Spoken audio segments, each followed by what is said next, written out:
불과 한 달 전, 북한에서 절대 있어선 안 될 일이 벌어졌습니다. 김여정의 1급 비서관이 한국 땅을 밟은 것입니다.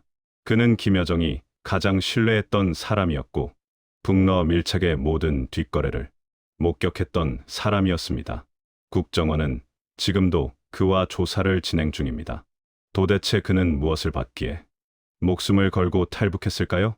지금부터 그 이야기를 들려드리겠습니다. 이 영상이 도움이 되셨다면 구독과 좋아요 부탁드립니다.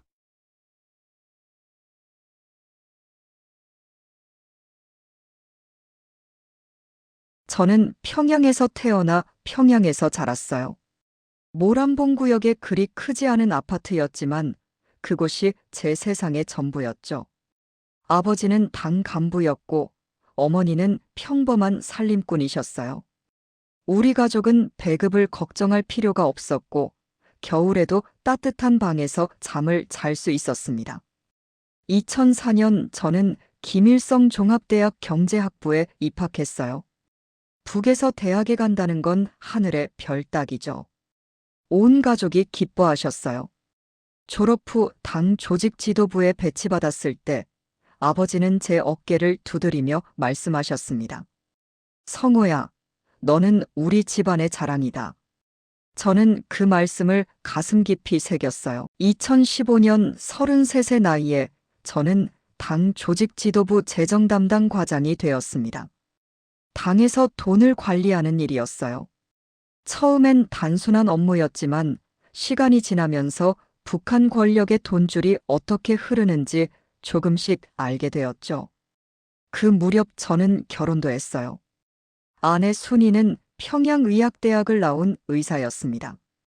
2011년에 딸이 태어났고 2015년에는 아들도 생겼어요. 모란봉구역에 새 아파트도 배정받았죠. 저녁이면 아이들과 함께 강변을 산책했어요. 딸아이가 제 손을 꼭 잡고 아빠, 저기 불빛 예쁘다라고 말할 때면 세상에서 제가 제일 행복한 사람 같았습니다. 2017년쯤 제 업무 능력을 인정받아 상급 간부들의 재정까지 관리하게 되었어요. 외화 계좌, 해외 송금, 중국에서 들여오는 물품 내역까지 제 손을 거쳐갔죠. 저는 꼼꼼했고 실수가 없었어요. 상사들은 저를 신뢰했습니다. 그때 저는 체제를 의심하지 않았어요. 저는 평양에서 나고 자랐고 대학을 나왔고 좋은 직장에 다니고 사랑하는 가족이 있었죠.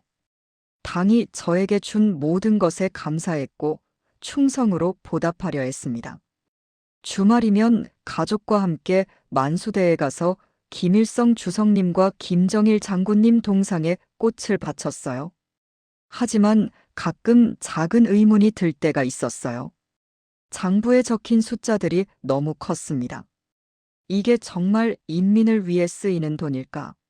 하는 생각이 스쳤지만 저는 그 생각을 곧 지워버렸어요. 2018년 남북 정상회담이 있었어요. 아내가 말했습니다. 여보, 통일이 되려나 봐요. 저는 대답했어요. 글쎄, 그렇게 쉽지는 않을 거야. 그때만 해도 저는 몰랐습니다. 제 인생이 곧 완전히 바뀔 거라는 것을요. 그해 가을 조직 지도부에서 저를 불렀어요. 박성호 동무 특별한 임무를 맡길 것이요. 저는 긴장하면서도 기대했습니다. 저는 그 방을 나서며 생각했어요. 이제 내 인생이 한 단계 더 올라가는구나. 그때의 저는 정말 순진했어요. 2019년 3월, 제 인생이 완전히 바뀌었어요. 2월 말 하노이에서 북미 정상회담이 결렬됐다는 소식이 들려왔습니다. 평양의 분위기가 싸늘하게 식었어요. 당 간부들은 모두 긴장했죠. 3월 중순, 조직 지도부 부부장이 저를 불렀어요. 작은 회의실이었는데 들어가자마자 분위기가 심상치 않았습니다. 부부장은 저를 한참 쳐다보더니 말했어요. 박성호 동무, 그동안 재정 업무를 잘해왔소. 김여정 동지께서 새로운 비서관을 찾고 계시오. 그 순간 제 심장이 멎는 줄 알았어요. 김여정이라니요. 김정은 원수님의 친동생, 사실상 북한의 2인자 아닌가요? 동무가 적임자라고 판단됐어. 내일부터 출근하시오. 집으로 돌아오는 길, 저는 멍했습니다. 아내에게 조심스럽게 말했죠. 여보, 나 김여정 동지 비서관으로 발령받았어. 아내의 얼굴이 환해졌어요. 여보, 대단한데요. 우리 집안이 완전히 달라지겠어요. 하지만 저는 웃을 수가 없었습니다. 다음 날 아침, 저는 김여정 동지의 집무실로 향했어요. 당 중앙청사 3층, 경비가 삼엄했죠. 문을 열고 들어가자 책상 뒤에 앉아 계신 김여정 동지가 저를 보셨어요. 박성호 동무요? 예, 그렇습니다. 앉으시오. 김여정 동지는 차갑고 날카로웠어요. 동무가 재정에 박다고 들었소. 나는 복잡한 건 싫소. 명확하게, 정확하게, 그리고 절대적으로 비밀을 지키시오. 예, 동지 동무. 오늘부터 동무는 내 돈을 관리하시오. 국내 계좌, 해외 계좌, 부동산, 모든 것을 말이오. 그날 오후 저는 처음으로 그 금고를 열었어요. 거기엔 은행 계좌번호들이 빼곡히 적힌 장부가 있었습니다. 스위스, 중국, 싱가포르, 홍콩. 저는 숨이 막혔어요. 숫자들이 너무 컸습니다. 박비서, 김여정 동지가 불렀어요. 저기 중국 베이징 계좌 있지요? 거기서 100만 달러 인출해서 평양으로 들여오시오. 다음 주까지. 저는 알겠습니다 라고만 대답했죠. 질문하면 안 되는 분위기였으니까요. 그날 밤 저는 잠을 이룰 수가 없었어요. 침대에 누워서 천장만 바라봤습니다. 이건 영광인가 아니면 함정인가? 비서관이라는 자리는 분명 출세였지만 동시에 저는 두려웠어요. 전임 비서관이 어떻게 됐는지 아무도 말해주지 않았거든요. 다음 날부터 저는 김여정 동지의 그림자가 되었어요. 아침 7시 출근, 밤 10시 퇴근이었죠.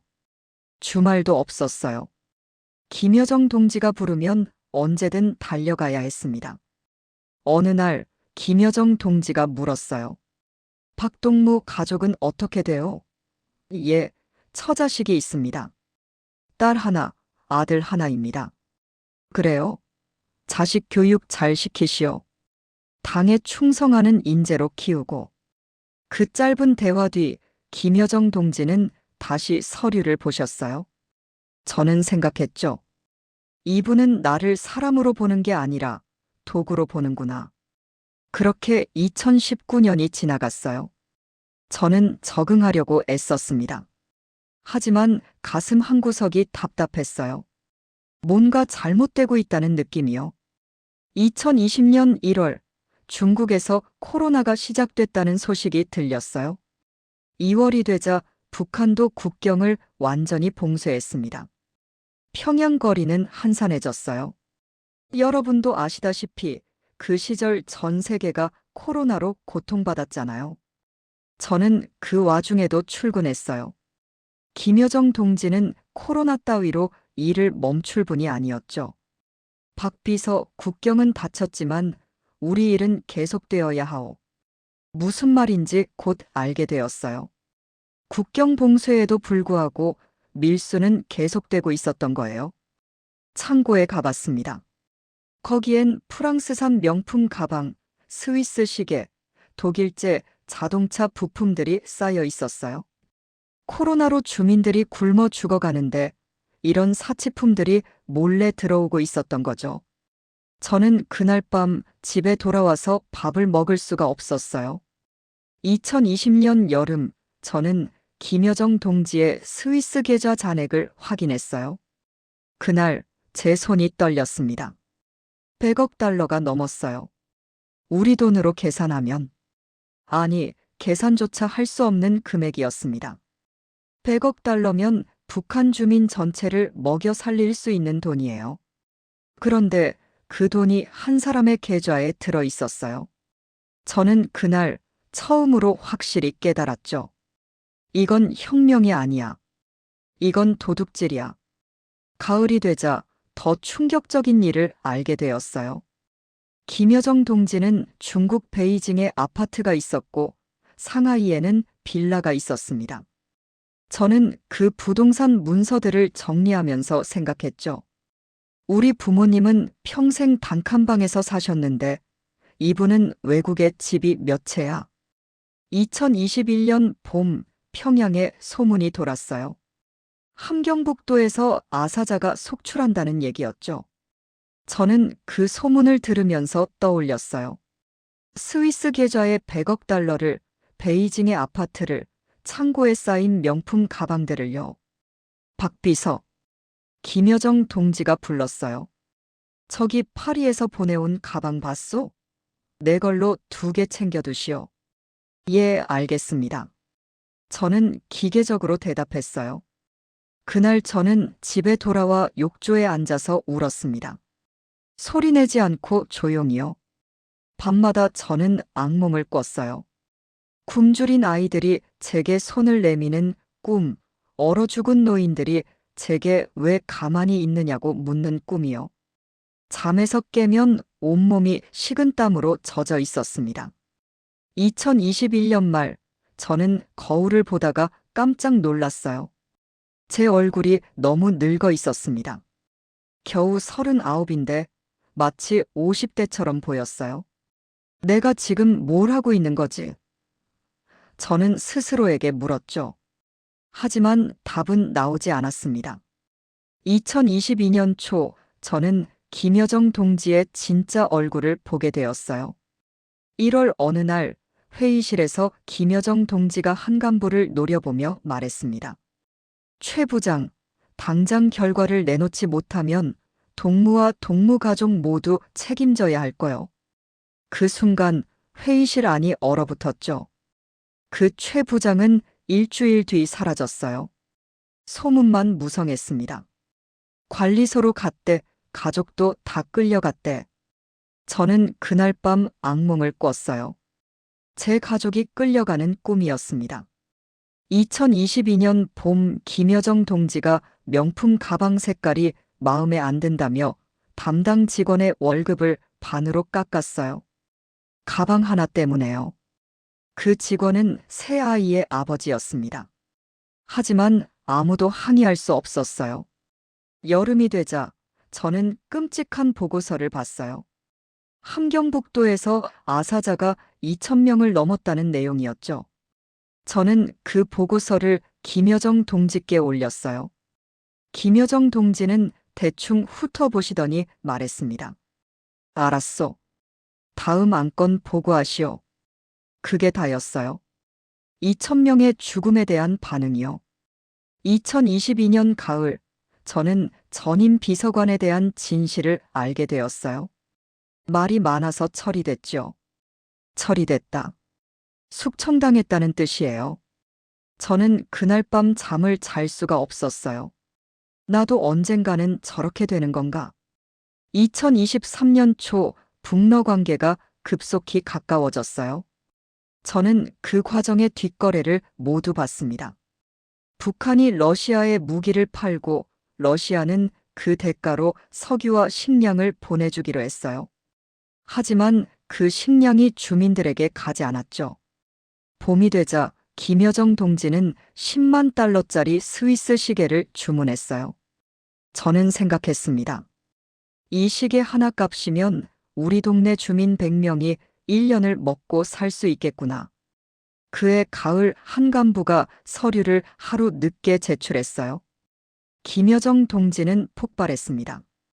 당장 그 사람 가족까지 다 조사해. 저는 그 말을 듣고 소름이 돋았어요. 여기선 충성해도 소용없어. 언제든 찍히면 끝이야. 2023년 겨울, 저는 거울을 보며 중얼거렸어요. 나는 지금 뭘 하고 있는 거지? 저는 그날 밤 처음으로 확실하게 생각했습니다. 이곳에서 벗어나야 해. 이대로는 살 수 없어. 2024년이 밝았어요. 1월, 김정은 원수님의 신년사가 발표되었죠. 우리는 러시아와의 친선을 더욱 공고히 할 것이다.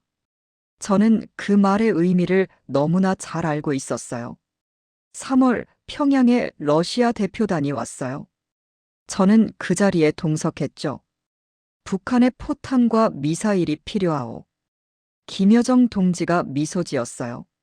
좋은 거래가 될 거요. 그날 밤 저는 생각했습니다. 저 무기들로 우크라이나 사람들이 죽겠구나. 4월, 저는 김주애와 관련된 지출 내역을 관리하게 되었어요. 한 달에 수십만 달러가 들어갔습니다. 12살짜리 아이한테요. 저는 제 딸을 떠올렸어요. 같은 또래인데 우리 딸은 낡은 교복을 입고 학교에 갔죠. 6월, 푸틴이 평양을 방문했어요. 저는 그 준비 과정을 모두 봤습니다. 수백만 달러가 들어갔어요. 그 돈이면 함경북도 주민들 몇천 명을 먹여 살릴 수 있었죠. 여름이 되자 저는 한계에 다다랐어요. 매일 밤 악몽을 꿨습니다. 굶주린 아이들, 숙청당한 사람들이 제게 손가락질하며 물었어요. 너는 왜 가만히 있느냐? 어느 날 새벽 아내가 제 손을 잡았습니다. 여보, 뭔가 이야기해줘요. 당신이 너무 힘들어 보여요. 저는 조심스럽게 말했어요. 순이야, 만약 우리가 여기를 떠난다면 어떻게 할래? 9월, 김여정 동지가 저를 불렀어요. 박 비서, 동무일 처리가 요즘 영 신통치 않군. 저는 확실히 알았습니다. 김여정 동지가 저를 의심하기 시작했다는 것을요. 그날 밤 저는 결심했어요. 탈북하자. 여기서 죽을 바에야 한번 시도라도 해보자. 10월, 저는 조심스럽게 준비를 시작했죠. 중국 조선족 브로커를 수소문했어요. 11월, 저는 중국에 있는 조선족과 연락이 닿았어요. 돈은 3만 달러. 김여정 동지 계좌에서 몰래 빼낸 돈이었습니다. 횡령이었지만 어쩔 수 없었어요. 12월, 평양에 첫눈이 내렸어요. 아이들이 눈사람을 만들었습니다. 저는 그 모습을 보며 눈물을 흘렸어요. 미안해. 아빠가 너희들을 두고 가야 해. 하지만 꼭 다시 데리러 올게. 12월 31일, 2024년의 마지막 날이에요. 저는 거울을 보며 다짐했습니다. 새해에는 반드시 자유를 찾겠다. 그렇게 2024년이 저물었어요. 2025년 1월 2일, 새해 첫 출근 날이었어요. 김여정 동지가 말했습니다. 작년에 동무가 관리한 계좌들 보위부에서 감사를 나온다고 하더군. 제 등에 식은땀이 흘렀어요. 보위부 감사라니요. 그날 오후 보위부 직원 2명이 왔어요. 저는 가능한 한 태연한 척했지만 손이 떨렸습니다.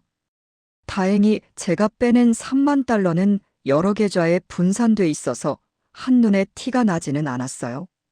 1월 5일, 평소 친하게 지내던 당 간부 한 명이 갑자기 사라졌어요. 비자금을 빼돌렸다가 걸렸대. 저는 온몸이 얼어붙었습니다.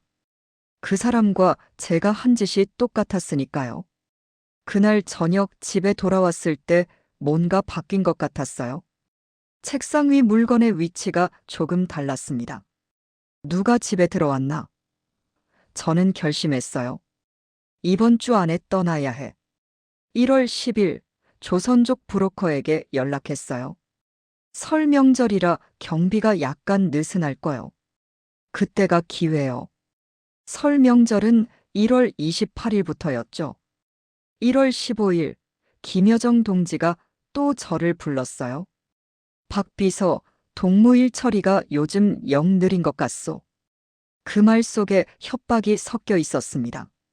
1월 22일 어머니를 찾아뵀어요. 저는 어머니의 주름진 손을 잡았습니다. 어머니 사랑합니다. 이게 마지막 일지도 모른다는 생각에 눈물이 났어요.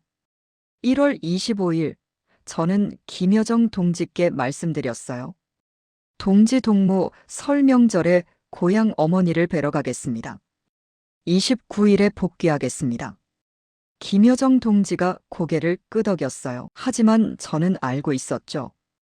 29일에 저는 이미 이 나라에 없을 거라는 것을요. 1월 26일, 저는 작은 가방 하나를 챙겼어요. 옷 몇 벌과 가족 사진 한 장이요. 그게 제가 가져갈 수 있는 전부였습니다. 1월 27일 저녁, 저는 마지막으로 평양 야경을 봤어요. 저 밑 어딘가에 제 가족이 있었습니다. 저는 조용히 말했어요. 미안해요. 그리고 고마워요. 꼭 다시 올게요. 그날 밤 저는 잠을 잘 수 없었어요. 동이 트기 시작했습니다. 2025년 1월 28일, 운명의 날이 밝았어요. 1월 28일 새벽 5시, 저는 아내의 이마에 입을 맞췄어요. 사랑해, 순이야. 미안해. 아이들 방에도 들어가서 두 아이의 손을 꼭 잡았습니다. 아빠가 꼭 다시 데리러 올게. 7시, 저는 가방을 들고 집을 나섰어요. 평양역에서 함경북도 무산행 기차를 탔습니다. 설 명절이라 사람들이 많았죠. 기차는 천천히 움직였어요. 오후 3시, 무산에 도착했습니다. 영하 20도는 되는 것 같았어요.